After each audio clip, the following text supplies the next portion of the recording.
د دې عمر رضی الله عنه یو نوسی تللی و حج له د بیت الله کې طواف کوو نو هغه یو دینداره خلک و پاک خلک و هغه باچا د هغه وخت باچا چې و هغه چې لکه دا خو د عمر فاروق نوسی دی نو هغه ورته رانږدې شو چې لکه زه خو باچا یم اوس د هر څه خزانو اختیارات را سره دي څه ضرورت دي څه مسلې نو حاضر یو موږ هغه ویل صاحب نشته ضرورت او سره ورته دی مؤمن التفات ونه کوي چې باچا له زما ته رانږدې شوی اوس مال څه تمه راکوي بیا دا باچا چې پوه شي چې لکه دا خو په بیت الله کې لګیا دی په عبادت کې جوور ډوب دی نو یو غلام یې ورته پرېښود د خپل نوکر هغه ته وایي چې کله دی د عبادتونو نه فارغ شي نو داسې په طریقې زما خوا ته راوله چې زه ولې څه ورکړم څه ښېګړه اوسه وکړم څه احسان اوسه وکړم زه باچا یم او دا د عمر فاروق نوسی دی نو هغه چې راټول عبادتونه هر څه وکړل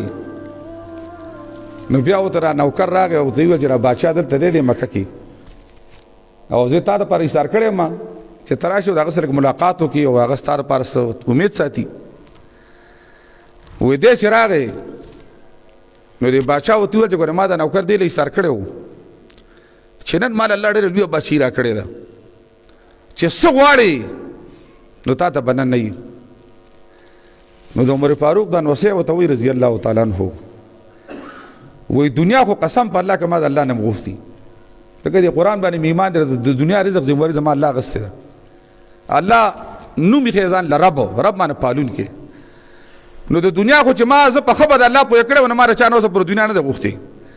او که د آخرت د جنت د میلاوېدلو څه لینډه سره نو دا راته ووایه وایي هغه ویل چې د الله بنده د جنت پته زمونږ نه لګي د دنیا لینډې را سره بیت الله کې لګیا و یو الله نه سوال کو باچایان پسې ختل خو هغه ویل که نشته ضرورتونه ځکه د الله رب العالمین نه د غوښتلو چل یاد کړی او چل نو الله دې زموږ او ستاسو راجوي په دعاګانو باندې عادت کړي